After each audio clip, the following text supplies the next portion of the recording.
Salut et bienvenue pour cette relance d'annonce de sondage.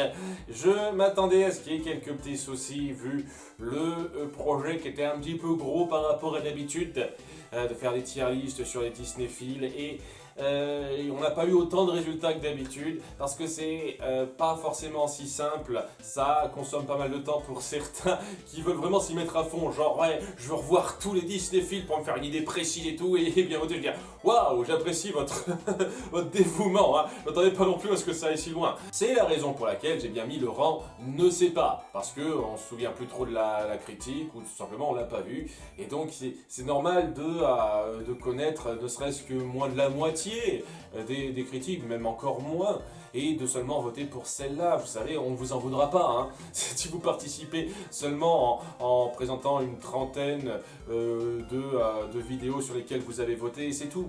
Hein, je tiens à le dire parce que voilà, ça m'embête un petit peu qu'on ait un nombre un petit peu limité de participants pour ça, et si c'est ça qui vous bloque, n'hésitez pas à simplement voter pour les vidéos Disneyphiles qui vous ont parlé et qui vous sont restées en tête. Si ça se trouve, elles sont pas super nombreuses, hein, et je le prendrai pas mal, mais voilà, histoire d'avoir vraiment un peu plus de votes. Voilà, cette relance elle est là pour ça, et aussi par rapport à une chose sur laquelle j'avoue, je ne me suis pas penché en détail parce que je ne savais pas exactement comment ça marchait. C'est un petit peu le problème lorsqu'on lance un nouveau concept, il y a toujours des merdes qui arrivent à ce niveau-là. C'est le fait que pour enregistrer ces résultats de tier list, en gros il faut avoir un compte Twitter. Et je veux pas vous forcer à avoir un compte Twitter pour participer, ce serait stupide. Mais il y a un autre moyen d'enregistrer ces résultats et de nous les faire passer une fois de plus en commentaire.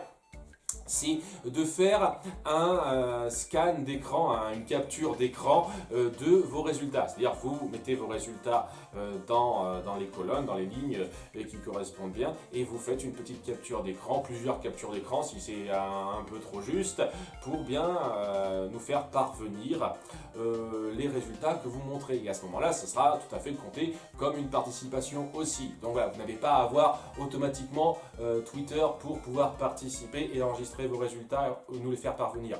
Voilà, il y a cette méthode-là, n'hésitez pas à l'employer hein, si vous voulez pas vous faire chier avec Twitter.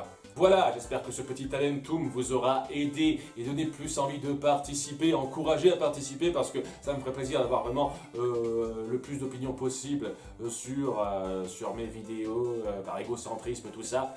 Et normalement, les résultats devraient être comptés à partir de fin dimanche qui arrive. Mais si vous trouvez que c'est encore un petit peu juste pour vous faire une idée et compléter ça, n'hésitez pas à le dire en commentaire et à nous demander de repousser un petit peu la date échéance pour que vous ayez plus de temps. N'hésitez pas à faire cette demande-là. Et à ce moment-là, on y répondra, on pourra prolonger un petit peu le temps d'attente si vraiment il y a plusieurs personnes qui en ont besoin. Merci d'avoir suivi, continuez à participer, vous pouvez donc poster votre participation ici ou sur la vidéo d'annonce originale. Merci de m'avoir suivi, merci d'avoir écouté, à assez bientôt pour les résultats, au revoir.